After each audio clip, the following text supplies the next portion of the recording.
Dear friends, it gives me great pleasure to welcome you to the third IRENA Policy Talk. This is organized with our partners today, the IEA and REN21, to launch the second edition of our joint publication, Renewable Energy Policy in a Time of Transition. This time is focusing on heating and cooling. Heating and cooling are central to the energy transition. Demand for heating and cooling accounts for around half of global energy final consumption, but so far remain mostly based on fossil fuel and biomass used inefficiently and in an unsustainable way. Therefore, they are a major source of air pollution and account for over 40% of global energy-related CO2 emissions. At the same time, around 2.8 billion people still rely on wood fuel, charcoal, animal dung, and other inefficient and polluting fuel for cooking. Energy efficient heating and cooling based on renewable sources has emerged as an urgent priority for countries striving to meet climate commitments under the Paris Agreement and to build resilient and sustainable economies. The transition to cleaner, more efficient and sustainable heating and cooling solutions can attract investment, create millions of good new jobs, and help to drive a durable economic recovery in the wake of the global COVID-19 crisis. It will improve people's livelihoods while strengthening country, energy security, and independence. The transition will also help make clean, affordable, and reliable heating and cooling services available to everyone, including in remote islands and least developed countries in Africa or Asia. To achieve this, comprehensive long-term planning is needed, along with clearly defined political commitments, including targets for renewables and efficiency as a part of countries' NDCs under the Paris Agreement in the way to Glasgow. Urgent policy action is even more critical amid the COVID-19 pandemic, which has cut demand for heating cooling services based on renewables and reduced the willingness of households and small business to invest in renewable-based solutions. The health and economic crisis have also worsened conditions for energy access in many developing countries. Policymakers have so far given limited attention to the heating and cooling transition. By the end of 2019, only 49 countries, and mostly within the European Union, had national targets for renewable heating and cooling, compared with 166 having goals for renewable power generation. To decarbonize the energy used for heating and cooling, government must implement aggressive and comprehensive policy packages that prioritize efficiency in renewable energy while phasing out the use of fossil fuels. The planet's future depends on the transformative decarbonization of society, which in turn depends on the use of clean, sustainable, renewable energy to meet the heating and cooling needs for the world population. Solutions are ready for the taking as the promised rewards. What has been lacking, however, is the political will and comprehensive planning for the long haul. The need for action is clear and urgent. Governments, civil society, consumers, research institutions, and the private sector must come together to trigger the change. I now pass the floor to Mrs. Rana Adib, Executive Director, REN21, to my friend Paolo Frank, Head of Renewable Energy Division at the IEA, and Mrs. Rabia Feruki, Director of KPFC at IRENA, who together will present the funding of this joint publication. The presentation will be followed by a panel discussion. So I thank you again for all of you for joining, and I wish you a fruitful discussion. Over to you, Rana. Thanks. Thank you very much, Francesco. Thanks a lot for these great introductory remarks. I'm very happy to basically have the possibility to co-launch the report IRENA, IEA and REN21 have produced on a topic which is indeed really important. This is, as you mentioned, a follow-up report to the first report we have produced on renewable energy policies in times of transition. And I would really like to acknowledge the fact that all three organizations, the teams, but also more than 60 contributors have worked together on this topic. And I think this is something which is really important because it shows how important this topic is and needs to be addressed. Now, what we are doing in this report is indeed looking into investigating the status, but also the policies for renewable heating and cooling, because it is clear that this is a key to make the transition also happen in the sectors. There are transformation pathways towards efficient and renewable energy. And I think a big message of the report is technologies are there. We need to put in place the right policies. In the report, we are looking into different pathways, the electrification using renewable energy, renewable gases, sustainable biomass, direct use of solar thermal energy and geothermal, and also specific focus on district heating and cooling. And I think already the amplitude of these pathways shows the challenging situation we are facing in heating and cooling, or the complexity. What is also important with this report, we are really looking into the renewable-based, supply-based approaches. The reality is, especially in heating and cooling, we need to look in the different end-use sectors, and this is particularly buildings, industry, and to some extent agriculture. So as a next step, what is very clear that we will also need to use basically this knowledge which is there, the guidance and recommendations, to bring this into different ecosystems. Next slide, please. So Francesco has already mentioned this, but just here in concrete numbers. In the heating and cooling sector, it is very clear that fossil fuels still dominate the sector, with more than 70% of the energy demand in these sectors being provided by fossil fuels. Modern renewable energy only accounts for 10.4% of the demand. And this already shows that if we are really serious about the Paris Agreement and Sustainable Development Goals, it is fundamental that we accelerate the renewable uptake in these sectors. What is also very clear is we have in these sectors a large part, 11.9% of the demand is basically being covered by traditional use of biomass.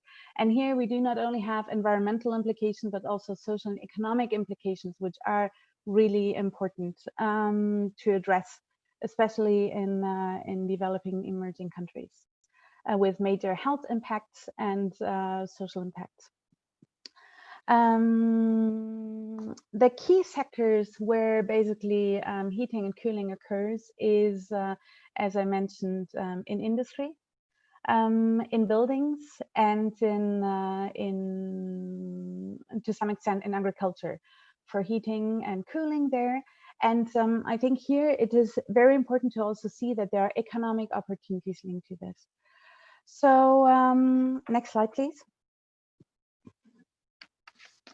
It's very clear that we need an urgent transition in these sectors, and climate and sustainable development are not the only drivers for this. And I think this is really something which is extremely important to underline, especially when we have decision makers, policy makers that need to be convinced of the role of renewable energy outside of our energy bubble or ecosystem, I would say. It is about improving air pollution and related health impacts, obviously greenhouse gas, creating local jobs and local economic development. And I think this is something which is really key, because when we're talking about heating and cooling, we're very often talking about local markets too, and local market structures and local jobs as a result. Reducing energy poverty and also strengthening energy security. I take the example of the Netherlands, for instance. They have clearly engaged also in the development of efficient and renewable heat to ensure energy sovereignty and cover basically their demand here with local resources. Obviously, also the other part is universal access, because we still have 2.4 billion people relying on traditional biomass. Next slide, please. Why is the uptake in renewable heating and cooling not happening, or not happening quickly enough?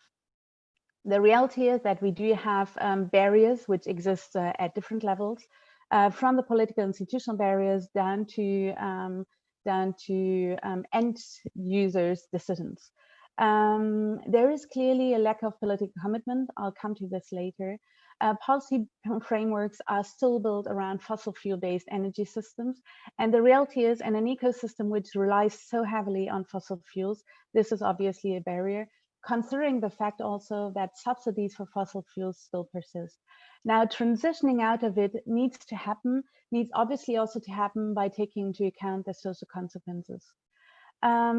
Solutions are here, or other challenges are economic and financial barriers, which is a key problem. The capital cost in renewable-based heating and cooling is higher than we would encounter it on fossil fuel, and we are not in a level playing field.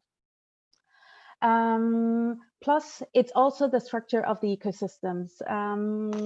There is not, differently than from renewable power, for instance, where we have a strong supply voice and industry.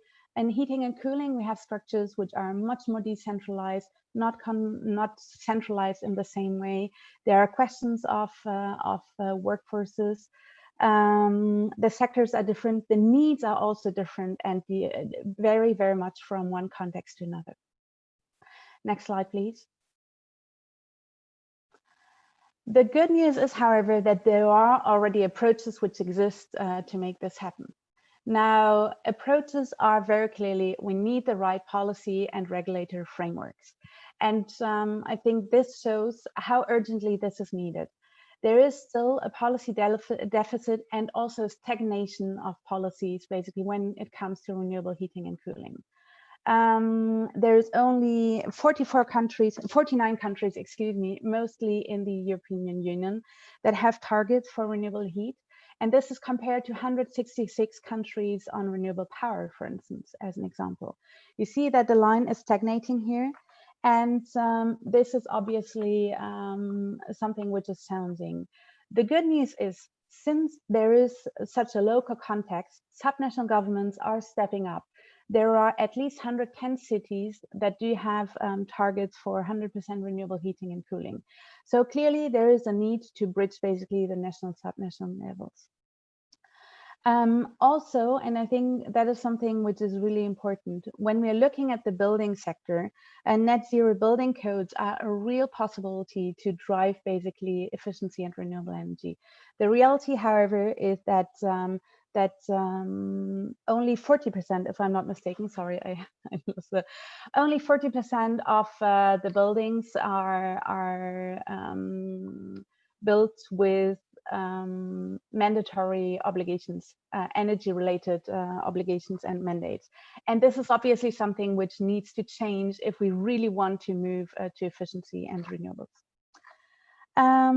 Now, again, we have a challenging situation here on the policy side, but the good news is, and Paolo will present these, when we're looking into the renewable pathways, technologies exist, and there are also really good examples of how to drive basically the uptake in renewable heating and cooling, also from the policy and regulator framework side.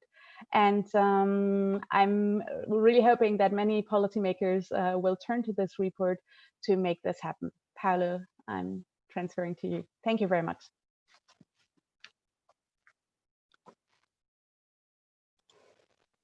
Thank you, Rana, and I hope you can see me and hear me correctly. Now, let me give a little bit of more input on technology transformation pathways, the barriers they face, and what are examples of policy solutions. And let me start with electrification of heat. Now, electrification of heat with efficient devices can bring numerous benefits in terms of overall efficiency and environmental benefits. However, and this is in the figure in the left, apart from the exception of cooling, only limited shares between 14 and 18% of electricity are used for space heating, water heating, and cooking. Now, this is due to a number of barriers which are in dark on the right and which have some policy solutions more in the light. I will mention two in particular. One is the high upfront cost of appliances, notably for heat pump. This is typically addressed in many countries through capital grants, subsidies, loans, and rebates. This is a typical policy instrument. Another barrier, which is more complex but which can be very important, are high operational costs that are linked to the tariff structures.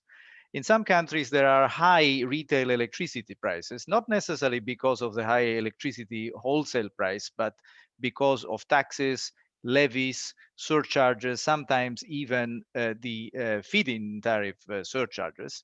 Now, in order to address this issue, which become a very important barrier for heat pumps' competitiveness with other fossil fuels.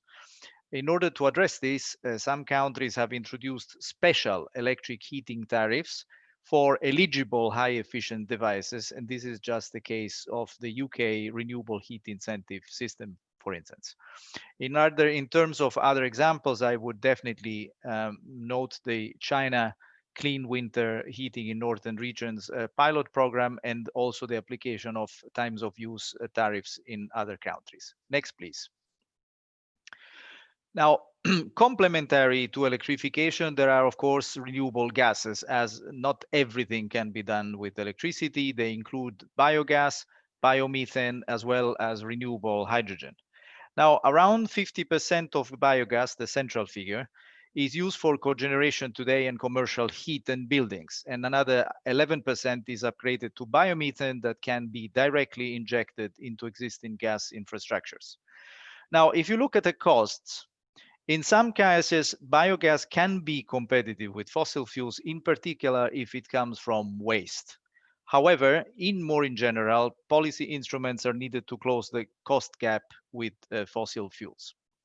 Now, this includes, for instance, renewable gas injection subsidies, as in the case of Denmark, which has another important policy instrument, which is targets. Denmark has a target of 100% renewable gas injected into the grid by 2035. France has 10% by 2030. Another important aspect that I would like to mention is evaluating in monetary terms the avoided methane emissions that would otherwise naturally occur. And this is a case, there is a very good example of a policy for that. That's the California Low Carbon Fuel Standard. And then in this case, the economics of biogas and biomethane change dramatically for the better. My last point is on renewable hydrogen. This is more expensive, but has also a much higher value. I will not spend too much on this. On renewable hydrogen, there are full of workshops, and there is an unprecedented momentum for that. But I would like to put the attention on one policy instrument, which is to look at policy supporting industrial clusters, because one of the first application of hydrogen is in industrial projects, like in the case of Rotterdam in the Netherlands. Next, please.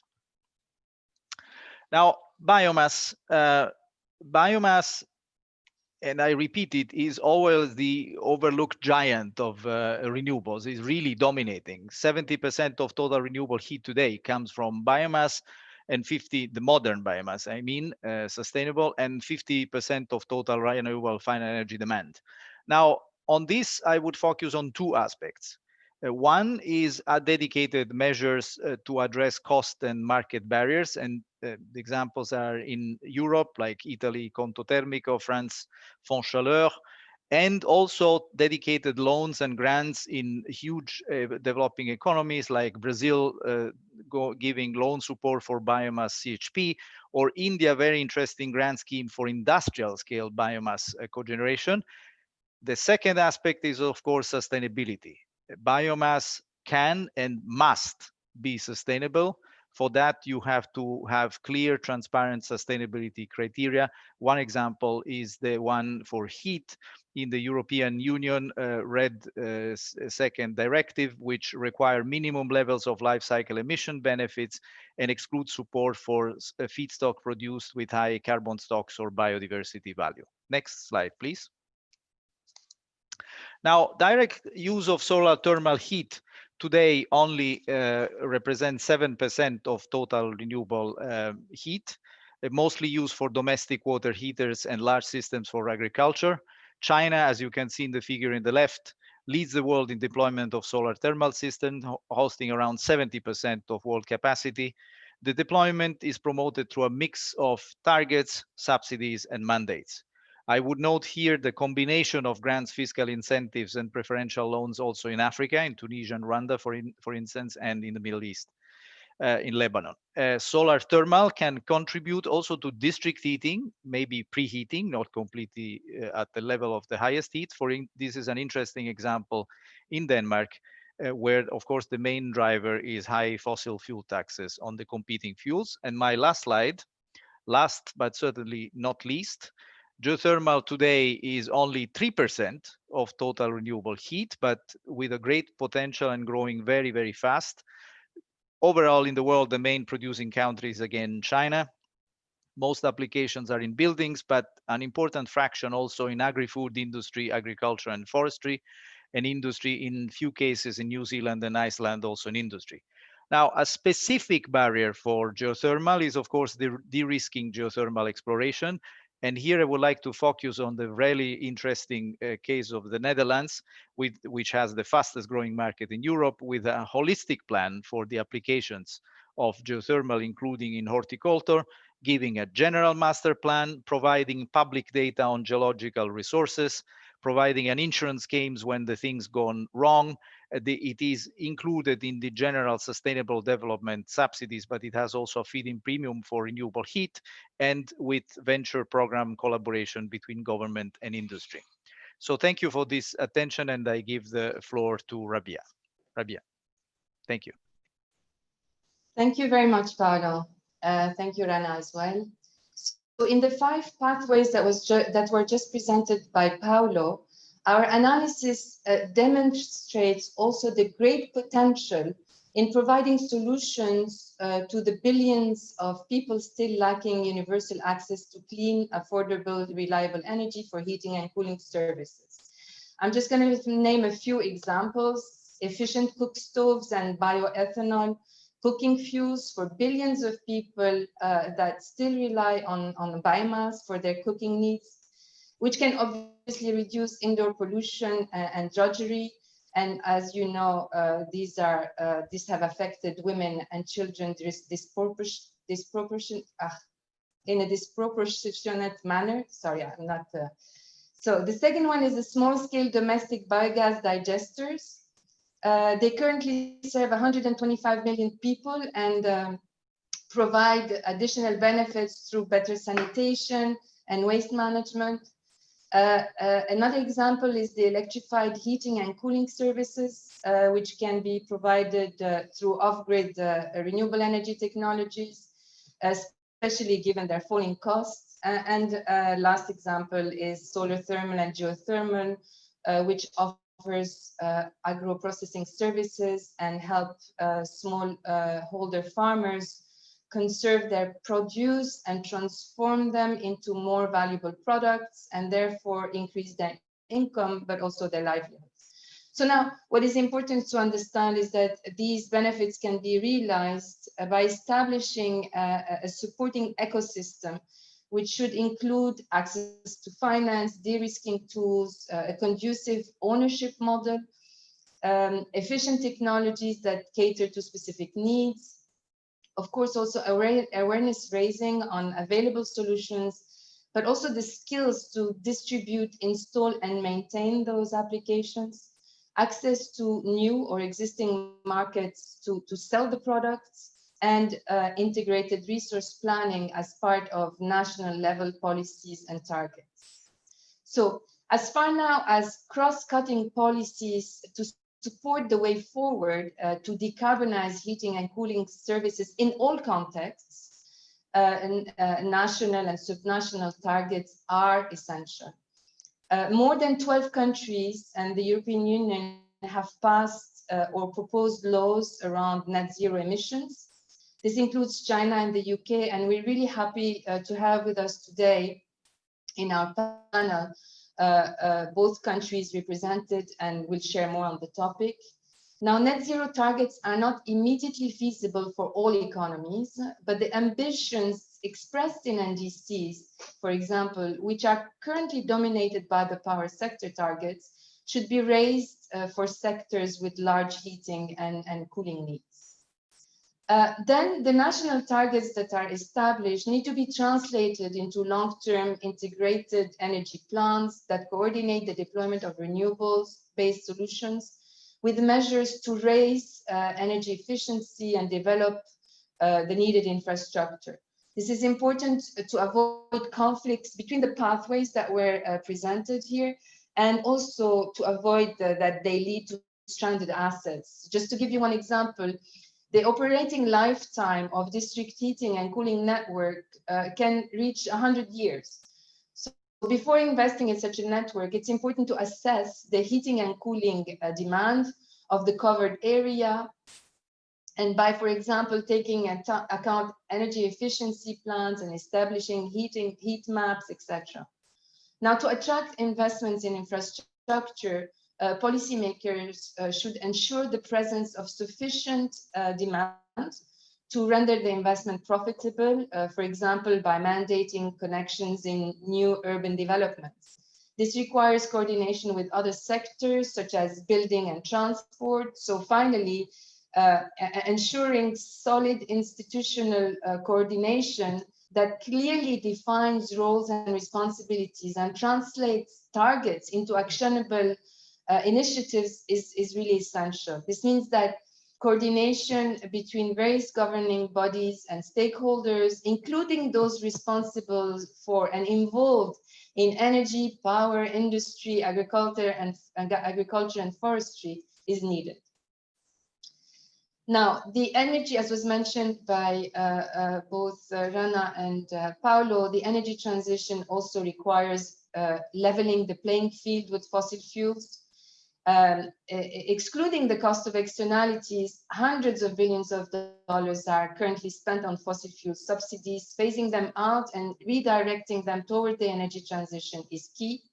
Where possible, policymakers should consider adjusting and implementing fiscal policies such as carbon pricing to internalize the negative impacts of fossil fuels. However, important to note is that these policies require careful consideration of broader social and equity issues, particularly for low-income populations for whom energy constitutes a larger share of household expenditures and whose budgets do not leave many options. Generally, policy implementation should be based not only on their impact on the future energy system, but also on their socioeconomic impacts to ensure the benefits that we spoke about today are maximized and distributed equally. So solar water heaters, for example, can substantially reduce energy bills while creating local jobs and local industry. In 2019, for example, our annual jobs review shows that solar water heater industry accounted for about 800,000 jobs globally. Manufacturing and installing solar water heaters offers job, and the skills needed are readily available in most countries, being easily, or they can be also easily acquired by practitioners of other trades, such as plumbers or electricians.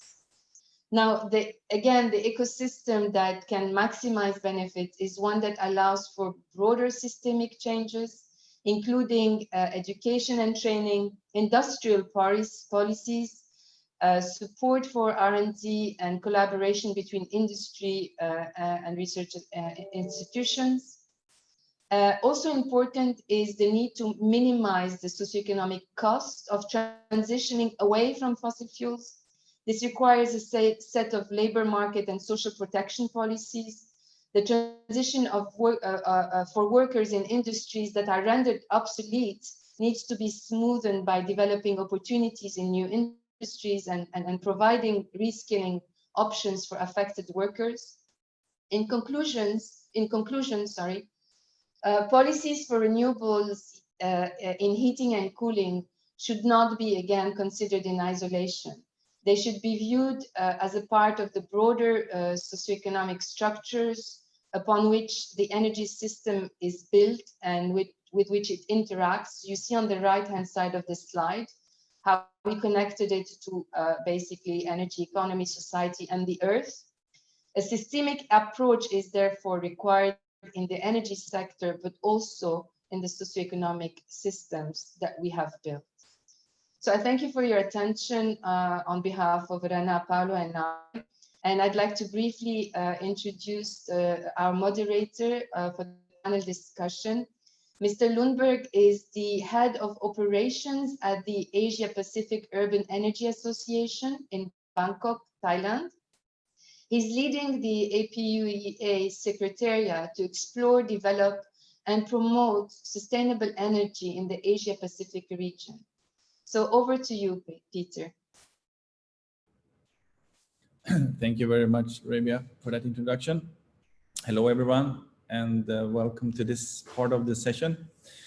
My name is Peter Lundberg, and I'm the head of operation of the Asia Pacific Urban Energy Association. We promote and help cities to by promoting sustainable urban energy system. We had a strong focus on district energy systems. I am here to moderate this session with focus on policies for heating and cooling. So I would like to introduce now the panelists for this discussion. First, we have Mr. Wei Wang, who is the Deputy Secretary General of Chinese Renewable Energy Industry Association, or CREIA. Second, we have Mr. Simeon Egeda, who is the head of Clean Energy and Advanced Economics at the UK Department for Business, Energy and Industrial Strategy, or BEIS. And then we have Mr. Thomas Novak, who is the Secretary General of the European Heat Pump Association. Then we have Mr. Roni Chandra Harahap, who is the head of Geothermal Engineering and Environment Subdirectorate at the Directorate of the Geothermal at the Ministry of Energy and Mineral Resources of the Republic of Indonesia. And then we have Ms. Monkogi Otogile from Peak Platform Manager, who is the Peak Platform Manager at Power for All. So I will start to address some questions there. And I was told that Mr. Wang here has some connection problems. So I will jump to Mr. Simeon. So your Prime Minister, Boris Johnson, has promised to invest about $16 billion to put UK on the path to achieve carbon neutrality by 2050, just ahead of the COP26. So can you share what are the main drivers for this commitment? And second, I also want to ask in connection to the topic. So in order to transition to the renewable heating and cooling, the UK will invest about $1 billion, and a lot of that will be focused on public buildings to be more energy efficient, and also to roll out about 600,000 heat pumps. So can you mention a little bit on the policy instruments that will help achieve these targets? Thank you very much, Peter. And first, let me say congratulations to IRENA, IEA and REN21 on the launch of this report on renewable energy policies in a time of transition. I also want to say that I really enjoyed the presentation by Rana, Paolo and Rabia, just setting the scene on what's going to happen in this policy area. So we know from experience in the UK that ambitious policy measures are needed to accelerate the global energy transition and to facilitate the mainstreaming of innovative technologies, especially in areas like heating and cooling that are harder to decarbonize. We also believe that policy measures can help to reduce high operational costs for new technologies, as greater deployment can improve economies of scale and reduce the unit prices of key technologies. So I remember, Paolo in his talk was talking about these high costs that can delay the mainstreaming of technologies that help us to decarbonize. So I'm really excited that you asked about our net zero target and what we're doing in this area. As you know, net zero was a huge announcement for us when we announced it last year.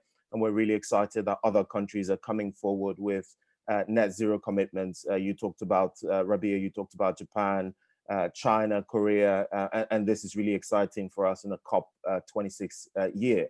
I can talk about the UK experience. So in our experience, net zero was the culmination of many years of analysis, engagement, and advocacy, and also a strong desire to show international leadership in tackling the global challenge of climate change. So many people know that in 2008, we passed a Climate Change Act, which then helped us create that legal and policy framework to start pushing climate targets. Initially, we had a target of 80% of 1990 emissions levels by 2050. But as the analysis, as we continue to analyze the different pathways, and obviously with the IPCC report talking about 1.5 degrees, we realized that we needed to go a bit further. And so we passed net zero and we put it into law in 2019. But what we understood within the department was that to achieve net zero by 2050, you need an economy-wide transformation. Transformation is required across transport, industry, power, and buildings. And there is also the need to strengthen policy frameworks, targets, and to support innovation. To focus specifically on heating and cooling, and it was really interesting to hear Rana talking about what we need to do when it comes to buildings, what we need to do when it comes to industry, and what we need to do when it comes to agriculture. In the UK, we are taking heat decarbonization very seriously.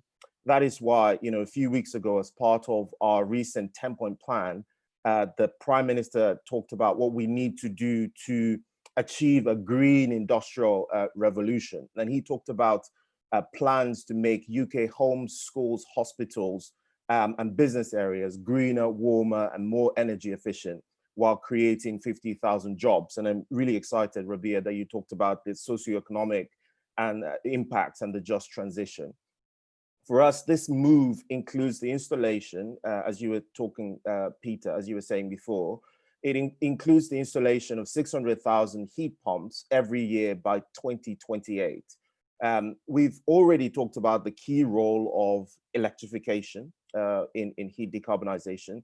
We've also talked about, the replacement, if you like, or the substitution of fossil fuels in heating and cooling. So hydrogen might need to substitute natural gas. But what we realize is that this can be expensive, it can be difficult, it takes time, and you need private sector innovation to catch up with government action. So here in the UK, we envisage sort of heat pump-led pathway for heat decarbonization alongside hydrogen, biogas, and heat networks. And let me just mention some of the key policy actions and incentives that are helping to make this happen. Paolo, you talked about our renewable heat incentive. And in 2021, we're spending about £1 billion to encourage the deployment of low carbon heating in homes and businesses. What the renewable heat incentive does for us in the UK is to help us bridge the gap between the cost of fossil fuel heat sources and renewable heat incentives, so that individuals and businesses can move faster towards renewable energy. We've also got a green homes grant, which we announced as part of our green recovery from the pandemic. And as part of the green homes grant, homeowners can apply for vouchers to fund up to 2/3 of the cost of upgrading the energy performance of their homes. So if I as a homeowner decide I want to upgrade the energy performance of my home, the government will support 2/3 of that cost. And of course, that means we're creating jobs, we're helping people to stay active as we recover from the COVID-19 pandemic. Another action is our Heat Networks Investment Project, which has awarded over £40 million to 7 projects, to help accelerate the rollout of heat networks across the country. And then I'll talk about our heat electrification demonstration project again, that is investing about £16 million to demonstrate the feasibility of a large-scale rollout of heat electrification in the UK.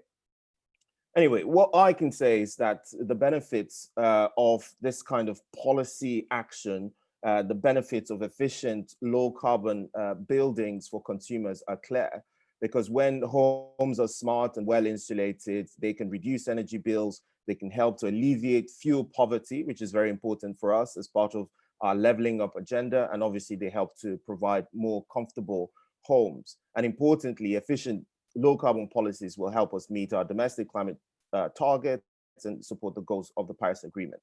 So I'm just going to finish by talking about COP26. We're hosting COP26 next year, and we're very excited. I mean, a lot of people know the important role that energy decarbonization has in helping us globally to meet the Paris targets and to encourage other countries to come up with ambitious climate plans, hopefully ambitious plans within heating and cooling. And so, you know, our encouragement to everyone listening, our encouragement to all the countries that we talk about is that we can make the 2020s a decade of action, the same way that China, Japan, and Korea have come up with new targets. We're hoping that more and more countries will take the climate challenge more seriously, and they will take coming forward with new energy policies as part of that big global agenda to get us to where we need to get to. Thank you very much. Thank you very much, Simeon. I think it's very interesting to hear about the UK and the focus on energy efficiency. And continuing on the topic of heat pumps, we're going to move over to Thomas. So the European Commission is expecting about 40% of all residential buildings and 65% of all commercial buildings to be heated by electricity. And that this means that about 40 to 60 million heat pumps need to be installed by 2030. So can you share your thoughts? What is needed to make this a reality? Yes, good morning, everybody, and thank you, Peter, and also thank you, Rabia, Rana, Paolo, and Francesco for presenting the report. I think it's an important milestone, and it sheds light on a topic that has been overlooked quite a bit because it's not that attractive.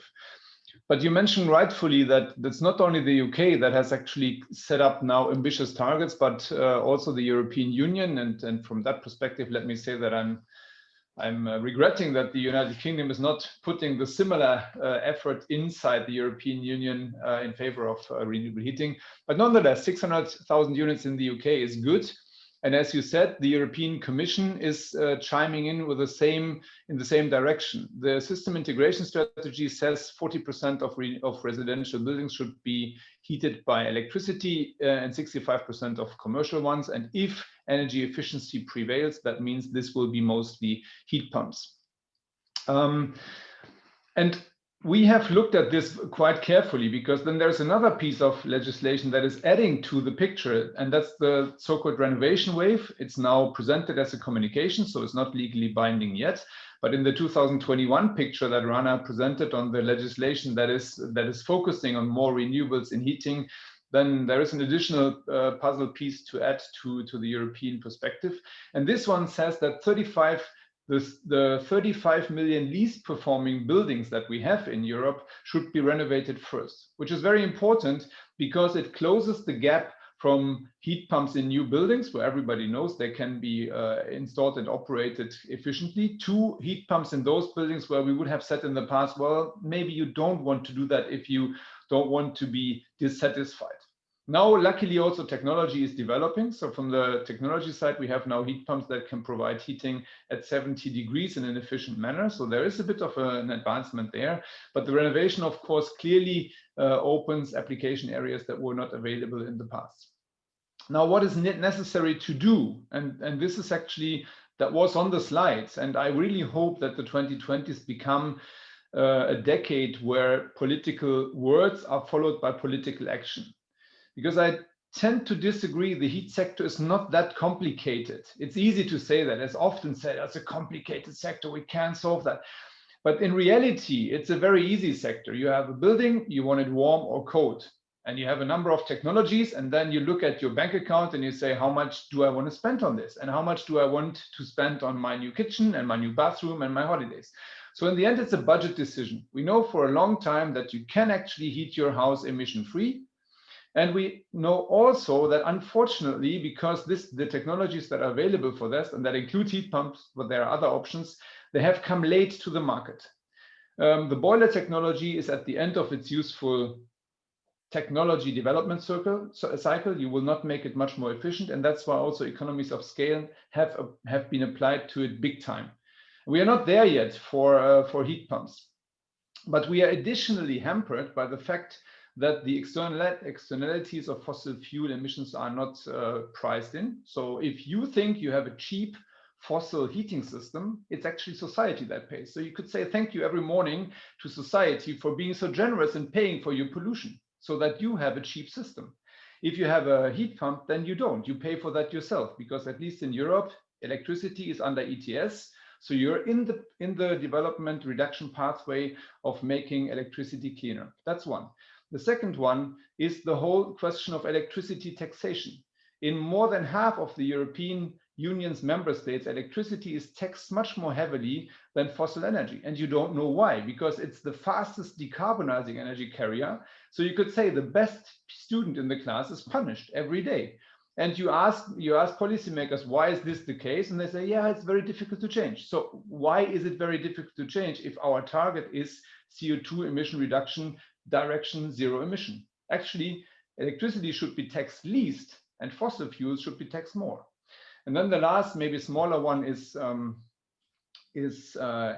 fuel subsidies. A very quick topic is also the question of installer capacity. Do we have enough skills? And this is a bit of a hen and egg policy, and I want to mention it because some people say, well, we don't install so many renewable heating systems because the installers don't know how to do that. My personal take would be, we don't have so many renewable energy systems because the end users are not demanding it. Because the installers I know quite a few, they're very smart people. They react to markets and they have a very fine sensor set where they can actually see what the market wants. And if the market wants fossil fuel systems because they are cheap, they can recommend as many renewable energy systems as they want. The end user will say, well, sorry, but that is too expensive. And why should I pay for this if I can have a cheaper solution? So from my perspective, if governments take the right steps and address the points that Paolo has mentioned and that are also documented very well in the report, we will have demand, and the demand will then increase the skill set also of the installers, which, by the way, in principle, can install a heating system of any sort. Thank you. Thank you very much, Thomas. Clearly, heat pumps has an important role to play, and to decarbonize heating. So we're gonna continue to talk to Indonesia now, and Mr. Roni. Hello, Mr. Roni. So Indonesia has a lot of production of biomass. Is estimated to around 470 joules per year. Can you elaborate on the sources of biomass in Indonesia and the main uses? So how can you ensure that is sustainable?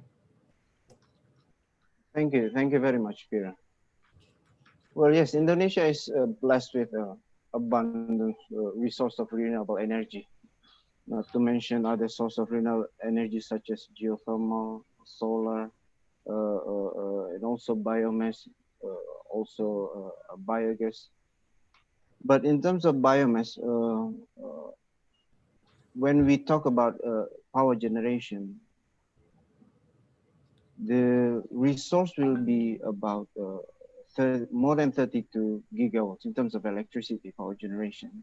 Our current installed capacity is around 1.8 gigawatts. So the potential is around 32. So there's a lot of change to develop biomass for power generation in Indonesia. So back to your question, where did it come from? So the source of biomass mostly in Indonesia are from waste. The first is the waste from the forestry waste. And then we also have a municipality waste, and not to mention also the plantation waste. As we all know that Indonesia holds the largest palm oil tree plantation in the world. So we have a lot of supplies from this plantation when they do the replanting of the plants. And these are some main source of the renewable energy for biomass. And then we also develop a new program to support our sustainability for biomass energy, that the government of Indonesia has now launched the program of developing the forestry for energy. Basically, from this program, we plant the trees with a specific aim to utilize these trees as the source of the power. So yes,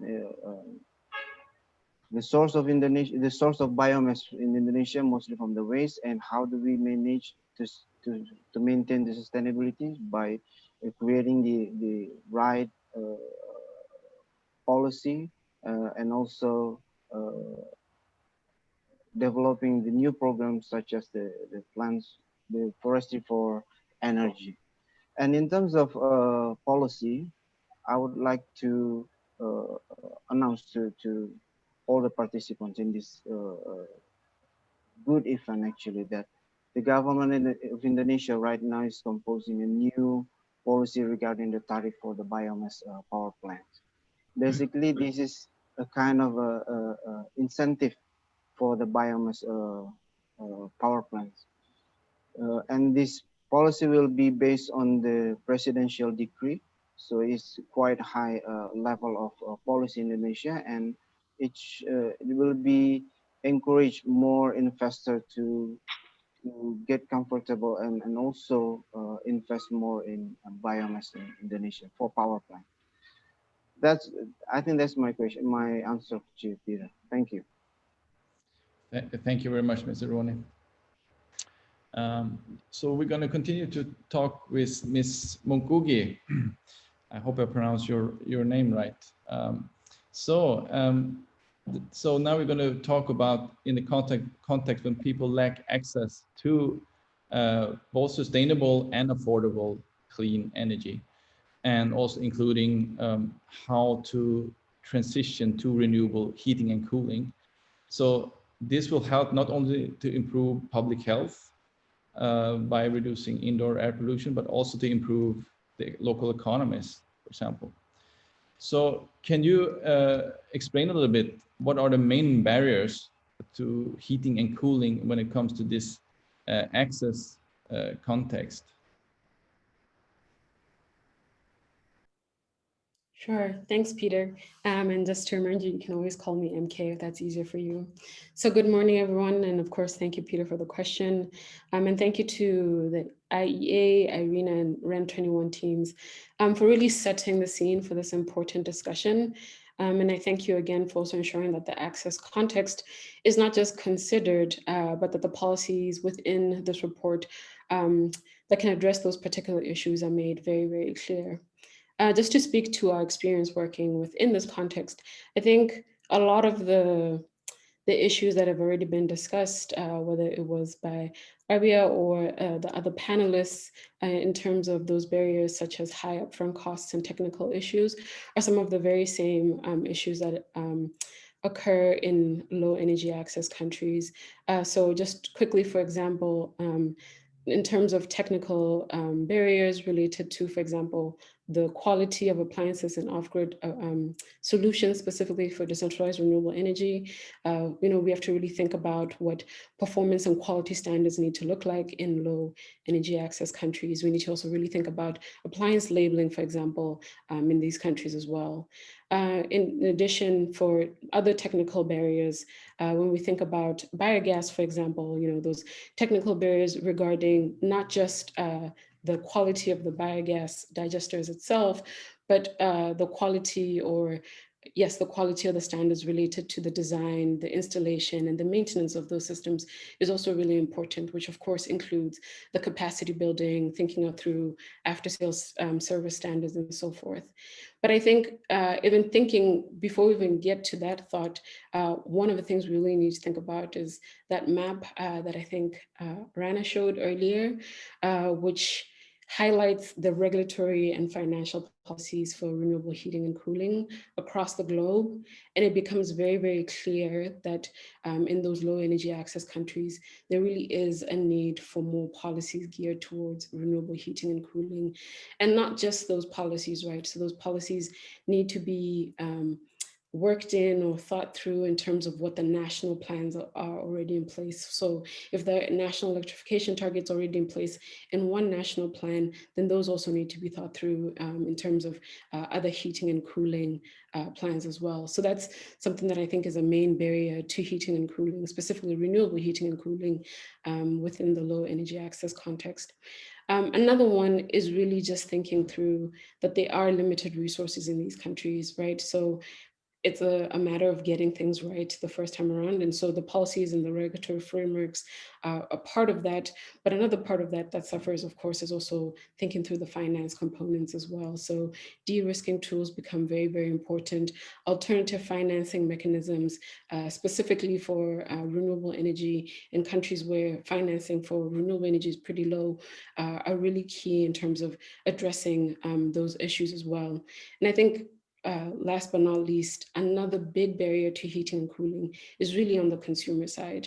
For many, the cost of heating and cooling technologies or appliances in low energy countries is just far too high, right? So we need to address those high upfront costs for low income consumers if we want to increase their usage. And another component of that is not just making sure that people have access to finance so that they can buy or invest in these high cost technologies or appliances. Another component of that is making sure that they understand the value of those appliances and technologies. So addressing the cultural and information barriers in these access countries is really, really important, not just to justify the cost, but also to make sure that consumers understand the tangible benefits of heating and cooling, and not just for household level work, but also for productive use as well. Thank you very much, MK, for providing insights from your part of the world. I think it's very important to have that aspect as well. So we're going to move on. I think Mr. Wang is still not with us. So I'm going to turn to you again, Simeon.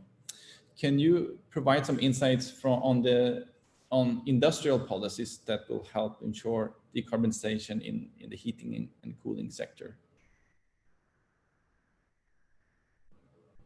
Yeah, sorry.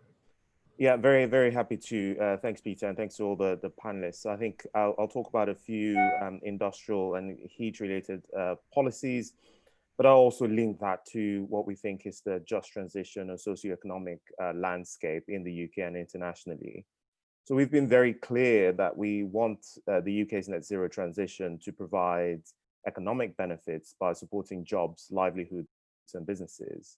For us, accelerating the deployment of technologies like energy efficiency and low carbon heating can provide a major economic stimulus and support a green recovery from the pandemic. And we also expect that this process will help us to create new markets and support supply chains that are fit for carbon neutrality.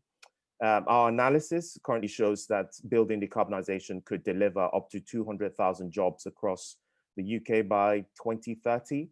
And specifically to answer your question around the policies, we expect our Green Homes Grant and our heat electrification demonstration project to create direct jobs for businesses involved and indirect jobs through growth in the private sector.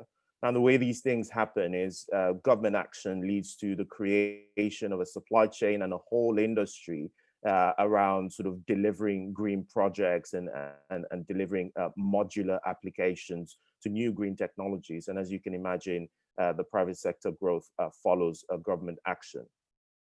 We also expect our green gas support scheme to increase the proportion of biomethane in the gas grid, thereby creating new green jobs, if you like, jobs of the future.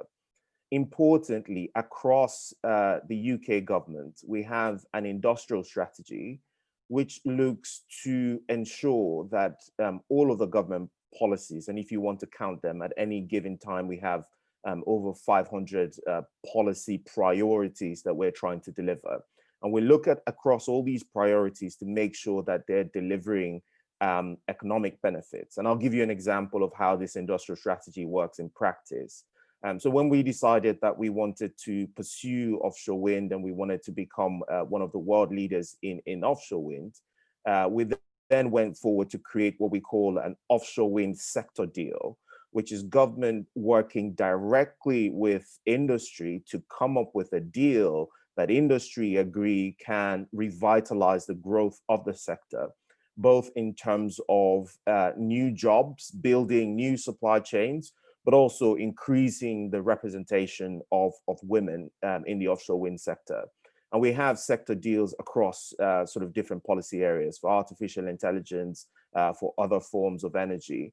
And we think that over time, as we look across the policy landscape and as we look at policies for heating and cooling, we can also sort of focus on how industry can benefit from government's policy rollouts to make sure that we're providing benefits across the UK and across different industrial areas. Thank you very much.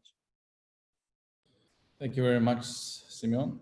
I'm going to continue moving back to Thomas. And well, heat pumps are interesting because they can provide both heating and cooling depending on and actually at the same time if the application is right. So I would like to hear on your perspective how in a global scale, how well fitted is this technology to help the decarbonization and the energy transition? Yeah, that's a very good point that you raise here, Peter, because I can use it to also point to a technology center, to a center of know-how and knowledge that the IEA is operating. IEA has a heat pump center in Borås in Sweden, and that is grouping the knowledge of many different know-how areas across the world, labs and researchers and universities and industry. And one of the products that they're doing is what they call the Comfort and Climate Box. It's under development. You can also find it in the market already, depending on where you look. But this is a product that provides heating and cooling at the same time. And I was thinking that because I'm learning here that the world is so much bigger than only the European perspective when you hear from Asia and the Americas and so on, and Africa. And here you need heating and cooling at the same time. So if you need cooling, you get the waste heat for free. And my question actually to industry quite often is that, what are you doing with that waste heat? If you operate 4 air conditioning systems per apartment, shouldn't you use the waste heat to produce your hot water? Then you don't need anything else. You don't need to burn something. So that would be quite helpful. And the product is available. And that's something that I wanted to stress. And from when it comes to this aspect of employment, I think that is likewise very important. And I like this idea of sector deals or sector pacts that Simeon just mentioned. We are discussing in Europe with the European Commission, saying that shouldn't we have, now that heating and cooling have been overlooked for such a long time, shouldn't we have more focus on it? And shouldn't we have something like an alliance, an industrialization strategy for this sector along the value chain, including employment, making it attractive for young people, for women. So really bringing in the competence that we have available in the marketplace to accelerate the development in this area. That's something that's under debate. The European industrialization strategy foresees the creation of such alliances, and there is going to be a revision of what's at stake next year in summer, and we're working on that. But I think it would also be interesting for other countries, a heating and cooling alliance that makes most use of the energy that is put in the most efficient manner. And heat pumps can do that. Thank you. Thank you very much, Thomas. I'm going to move back to Indonesia, Mr. Roni. So Indonesia is one of the countries with the largest geothermal utilization and potential. And there is a clear roadmap between 2020 and 2030. Can you elaborate on this roadmap? Thank you very much for the question, Peter. Well, yes, talking about geothermal, Indonesia is one of the most attractive regions in terms of geothermal, right? Based on our latest study last year, basically Indonesia holds around 23.9 gigawatts for electricity equivalent. It is a huge resource of geothermal for power generation. So our current installed capacity for geothermal power plants around 2.1 gigawatts, while the potential of the resources is more than 23 gigawatts. It's a lot of opportunity to develop geothermal as a power plant in Indonesia. So we have a big opportunity to be as the largest country in the world to utilize the geothermal as a power generation. Right now, United States is the largest country in the world, but Indonesia, based on our geothermal roadmap development, are planned to be the largest country in the world by 2025. So we expect to develop more than 5,000 megawatts for the 5 or 6 years from now. So our current position is the second in the world with 2.1 gigawatts, while the United States is around 3.5 gigawatts installed capacity. And the third is Philippines, of course, as previously. Basically, our main policy is stated on the law on geothermal. This law also harmonized with our national energy policy, which was made in 2007. Yes, there are some changes and adjustment needed on this national energy policy. I give some examples. This national energy policy was made in 2017. So basically on this previous roadmap, our target for geothermal development will be 7.2 gigawatts in 2025. 7.2 gigawatts in 2025. Our current installed capacity right now is 2.1. So there are sort of 5 gigawatts geothermal power plants to achieve for the next 5 years. So, however, there are significant changes in the roadmap since that, as we all know, that this COVID-19 pandemic also impacted in Indonesia and not to mention the energy sector for the areas or the project that's still on the development start.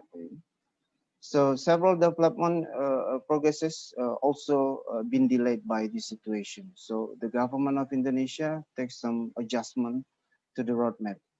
The previous roadmap is 7.2 until 2025. And then if you mention, if you ask the previous question is 2030.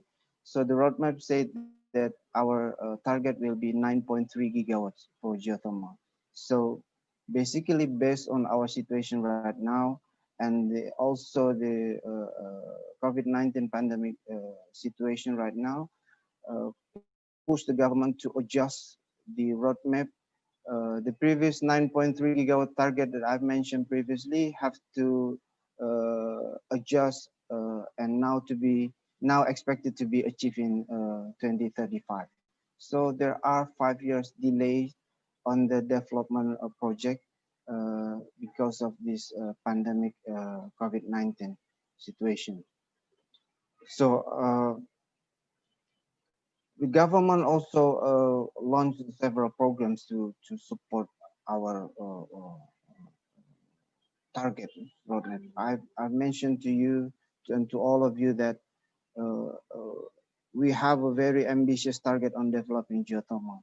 5 gigawatts in 5 years. Some people say this very ambitious target, but yes, I admit that this is ambitious, but Indonesia has a lot of advantages that why we are very optimistic that this target is not too ambitious. This target is realistic. The first is we hold the largest geothermal capacity, the largest geothermal resources in the world.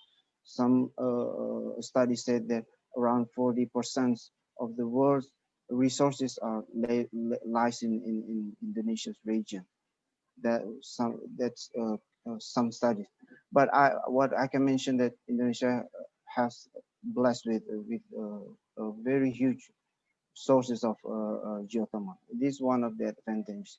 And then the second one, just like what Paulo, Rana, and Rabia mentioned before, that it needs a strong commitment from the government. Yes, in terms of geothermal, I mentioned that I can say that government of Indonesia has a very strong commitment on developing geothermal. We make this commitment into a real policy, such as starting from the law, and then the government regulation, the presidential decree, and also the president of Indonesia, Mr. Joko Widodo, also participated in the COP21 Paris Agreement. So basically, we also committed to reduce the greenhouse gases around 41% by the international support in 2030. So the second one is the political will from the government is very strong to develop geothermal. So basically these two kind of support from the government make us really comfort to develop our roadmap and to achieve this target. Also, some people said it's too ambitious, but for us, it's a realistic and optimistic target to achieve. Thank you very much.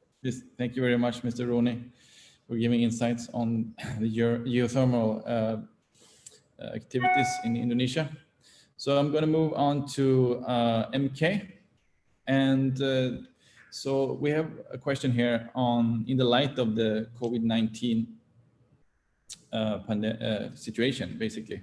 So what opportunities exist to help the healthcare systems in low energy access countries through decentralized heating and cooling technologies? Sure. Thanks, Peter. Thanks for that question.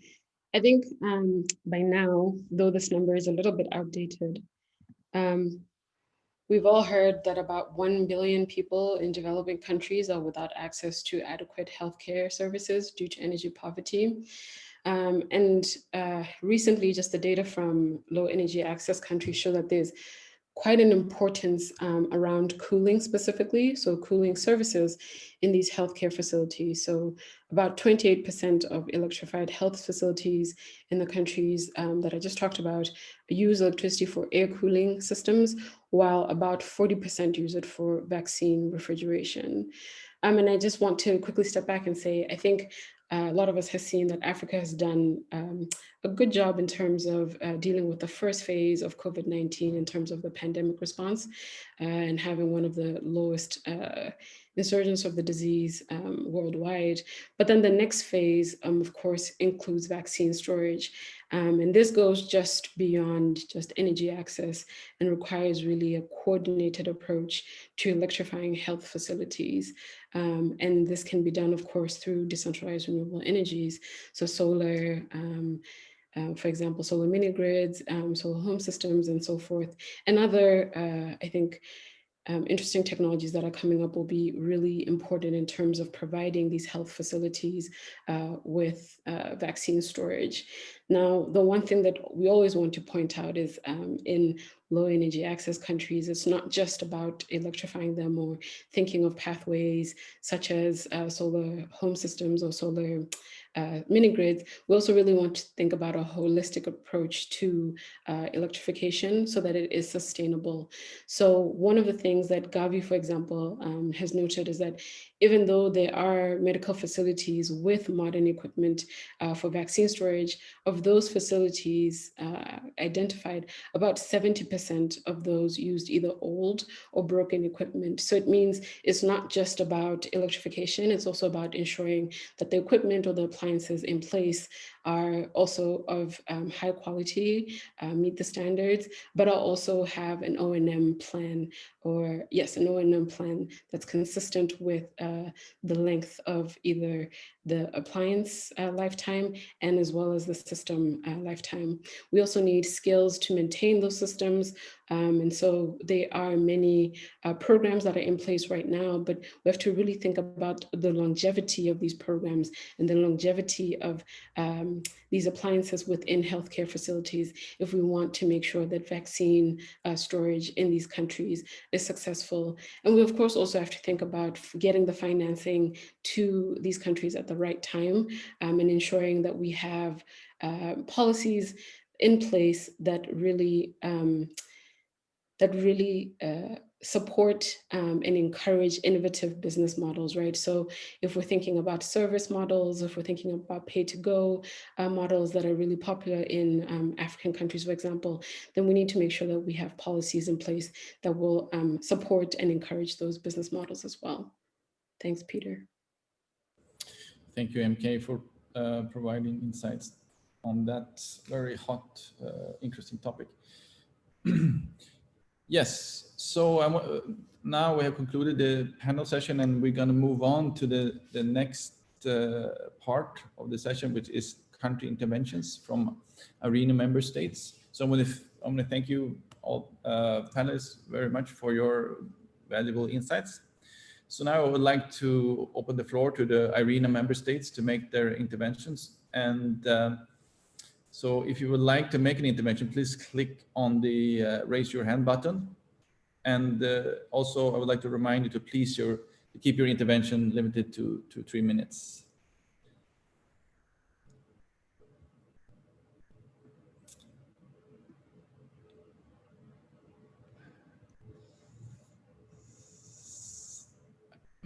I was told that Denmark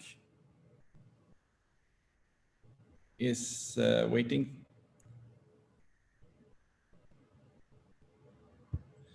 We can start with Denmark then.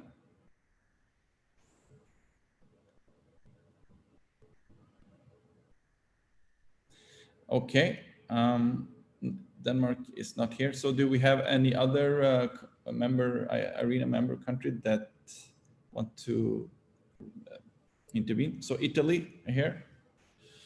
Okay, we got.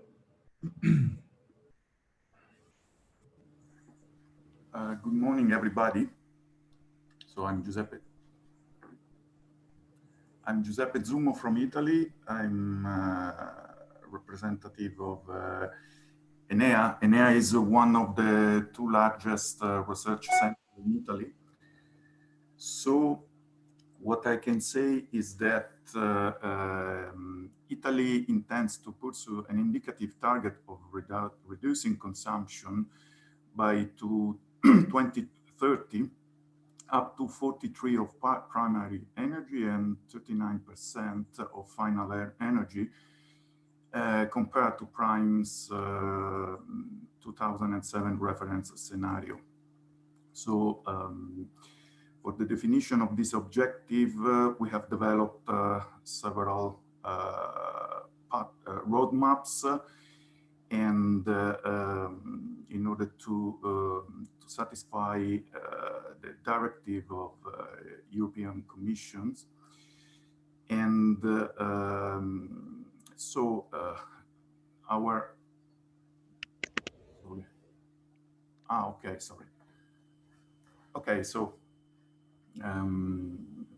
so in order to reach this important target, So Italy calculates that the annual saving is 0.8%, and this is absolutely sustainable. 0.8% in reduction of energy in the period from 2021 up to 2030. So there are several policies in support of these important targets, and these policies have been decided and discussed with European Commission and countries.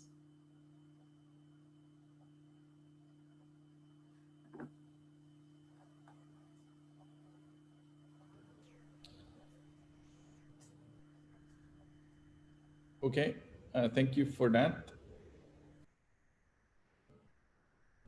So I would like to move on to the next intervention, which is from Spain.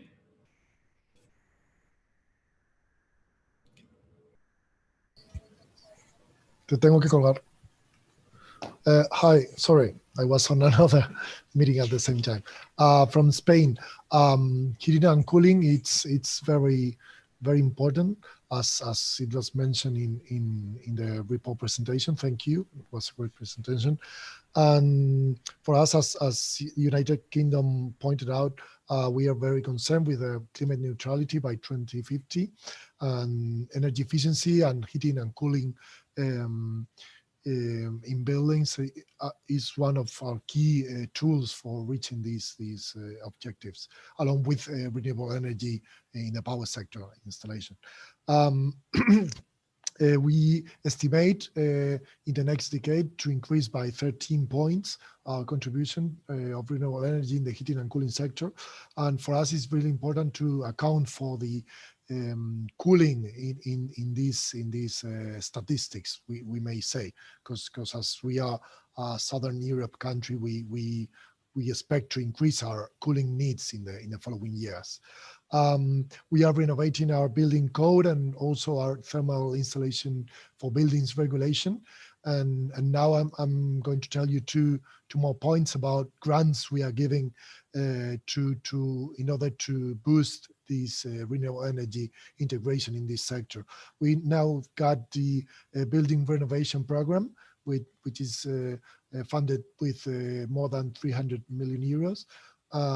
It's for renovation of homes and buildings in general, and improve energy efficiency. It's focused on improving energy efficiency, but also in integrating renewable energy in that buildings.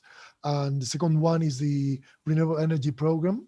It's funded also with more than 300 million euros. It's for this year. I mean this year, but started in September, so we may end up giving these grants by half of next year. And this one is not focused just on heating and cooling, but it gives grants to electrical and thermal renewable energies, which will help us to integrate more thermal renewable energies in the final sectors such as buildings, industry, and agriculture. Thank you very much. That was I wanted to say. Thank you for the opportunity. Thank you very much, Victor. Thank you very much for this session and for the intervention. I would like now to hand back to Director General Mr. Camara for an ending remarks of the session. Thank you, Peter. Just to thank all the panelists for their presentation that I found all very interesting. And I learned a little bit more today, so it's good. And I just turn now to Rabia for their conclusion. So again, thank you very much for be part of this meeting. I really enjoyed to stay with you and listen to you. So back to Rabia. Thank you very much. Thanks, Peter.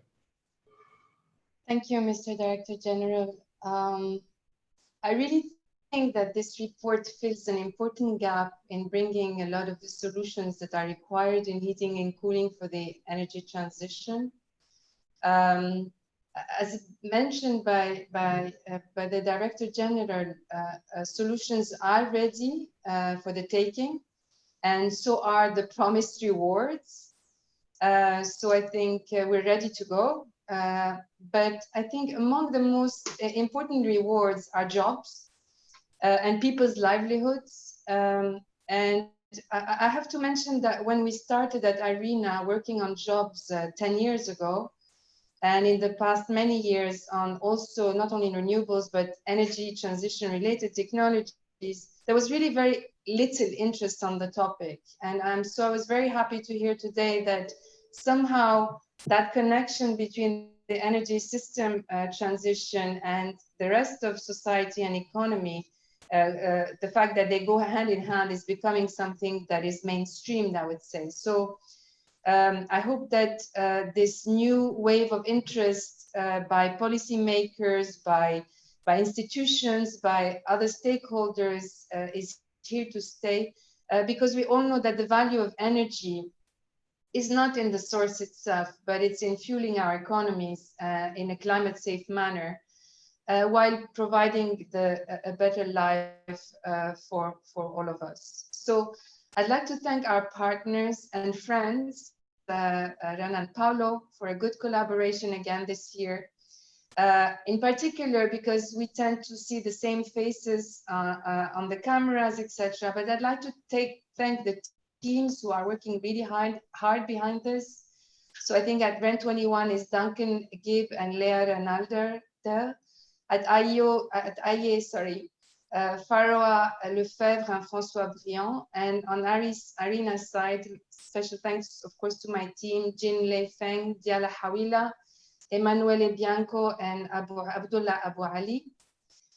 Also, thanks to all the experts, as Rana mentioned, there was like 60 experts who provided content to this report. Your contribution were very valuable.